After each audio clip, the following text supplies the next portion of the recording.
Hello, seventh graders. This is Mrs. Harding, and this video is all about the reading wheel, where to find it, what to do with it, what to do if you don't have a printer, how to type onto it, how to submit it, all the stuff. So first off, here is the dashboard, the main page for your seventh grade class. And I want you to click on modules. And then when you scroll down to week 2, you will find this page, Reading Wheel Decision Time. When you click on that, you will find the reading wheel. You also see here 2 different links for ideas for you for books. You do not have to pick a book off of either of these links. They are just ideas. The only rule or rules for your book is that it needs to be a chapter book. It can't be a little flimsy, Clifford book that's for a first grader. It has to be about seventh grade level or your own individual reading level, and it needs to be a chapter book. So challenge yourself and read things that are, middle school level. Okay, make sure it's a book that's interesting to you and that it's one of the genres on the reading wheel and it's school appropriate. And if it checks all those boxes, then you're good to go. But these lists might get you started for ideas. If you don't know where to get the book, there are library books that you can get at your own local library, but also you have a library account just for being a student with us at IA. I've already emailed you directions on how to get ebooks and audiobooks using that library link, but you also can find it in your modules under the resources, as well as how to get books from Sora. So that's another video, but for now, I just wanted to mention that you can get some free books using those resources. Okay, so back to the reading wheel, our main focus. The reading wheel is right down here, and again, I'm on this page, Reading Wheel Decision Time. How you get it onto your computer is you click this little arrow down icon, and it will download right to your computer.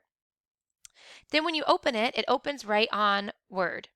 And there's 2 different things that you can do here. If you have a printer, you can print your reading wheel and write right on it, hang it up somewhere that will help you remember to fill it out each time you finish a book.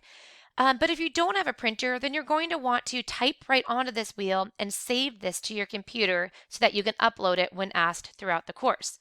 So how you do that, see if I can move you up. Okay, how you do that is you click on Insert right here, and then you go over to Text Box. Click on Text Box and then click here where it says Simple Text Box.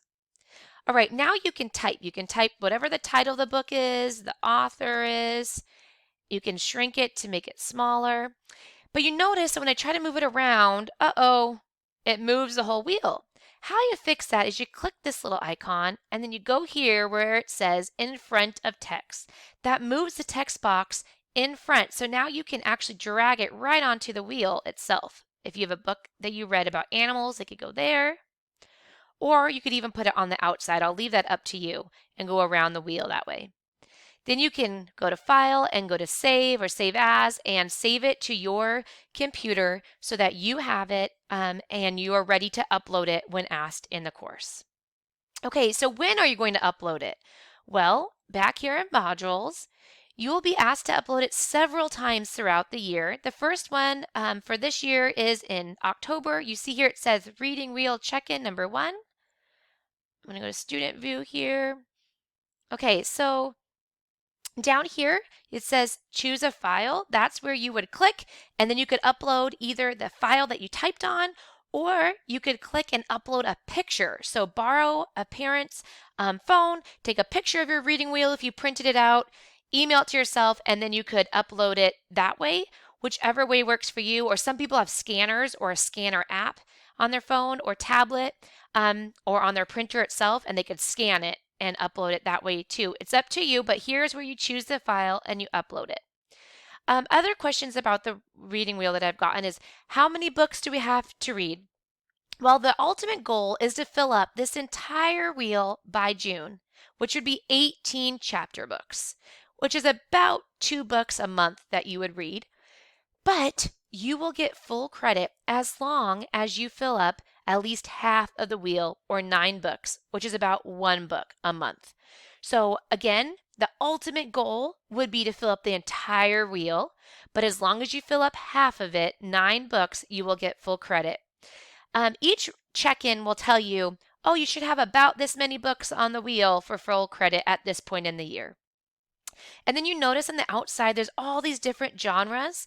In seventh grade, our goal is to really expand our reading and expand the different genres that we're reading. So challenge yourself. You might think that you don't like any biographies, or you might think you hate mysteries, or poetry is boring, let's say. But then look in that genre and try to find a book that looks interesting to you within that genre, and you might be surprised. I have been teaching this class for 5 years, and every single year I have many students tell me that they learned that they liked new genres that they had never read before, or they thought they didn't like them and now they realize that they do. So it's a fun way for you to explore and expand your reading. So you only can read one book per genre unless you fill up the entire wheel. Then you can just keep reading on whatever genres you want. I hope that answers a lot of your questions about the reading wheel assignment. It is worth quite a bit of points, so make sure that you don't forget about it. Be reading every day, however long it takes for you to finish a book or 2 books a month. For most students, that's reading at least 30 minutes a day, but I will leave that up to you and your individual reading. If you still have more questions, please email me in the inbox on Canvas, and I will be happy to help. All right, readers, have a great time finding some books that you're interested in and maybe a genre that you've never read before. Bye.